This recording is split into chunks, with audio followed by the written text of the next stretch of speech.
Ada 6 tempat pemungutan suara yang akan melakukan pemungutan suara ulang di Samarinda, Kalimantan Timur, yakni TPS 95 di Kecamatan Sungai Kunjang, TPS 17 di Kecamatan Sungai Pinang, TPS 1 dan 3 di Kecamatan Samarinda Seberang, TPS 61 Kecamatan Samarinda Utara, dan TPS 46 di Kecamatan Samputan. Ketua KPU Samarinda Firman Hidayat menjelaskan keputusan pemungutan suara ulang ini sesuai rekomendasi Badan Pengawas Pemilihan Umum Kota Samarinda dan akan kembali dilaksanakan pada 24 Februari 2024 pekan depan. Sampai hari ini kami masih menyiapkan untuk pelaksanaan pemungutan suara ulang atau PSU di 6 TPS yang tersebar di Samarinda, dan memang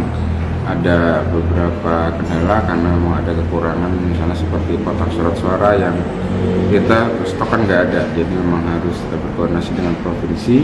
dan segera mungkin bisa kita penuhi semua kebutuhan termasuk surat suara dan kebutuhan-kebutuhan lain di TPS.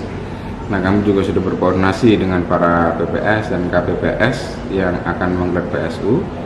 dan mereka sesungguhnya menyatakan siap karena memang ini adalah tugas yang harus dijalankan dan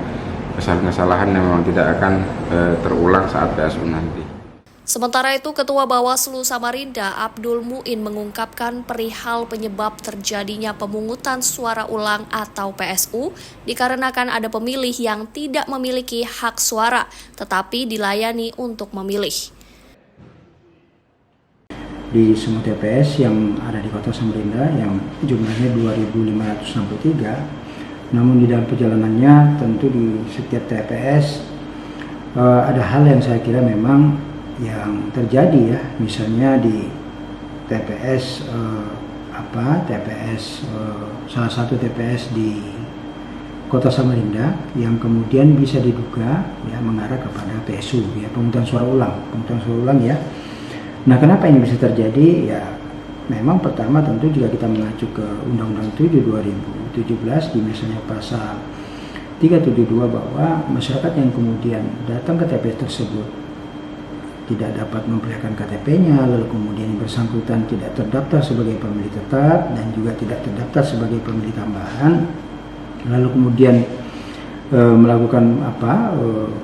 pencoblosan tanpa kemudian dilengkapi dengan surat pindah memilih, maka tentu ini masuk kategori dan yang dapat diduga dalam kategori pemungutan suara ulang atau PSU, sehingga itulah yang kemudian terjadi di beberapa TPS yang ada. Untuk diketahui bahwa pemungutan suara ulang ini diatur di dalam Undang-Undang Nomor 7 Tahun 2017 tentang Pemilihan Umum ayat 1 dan 2, serta diatur di dalam PKPU 25 Tahun 2003 Pasal 80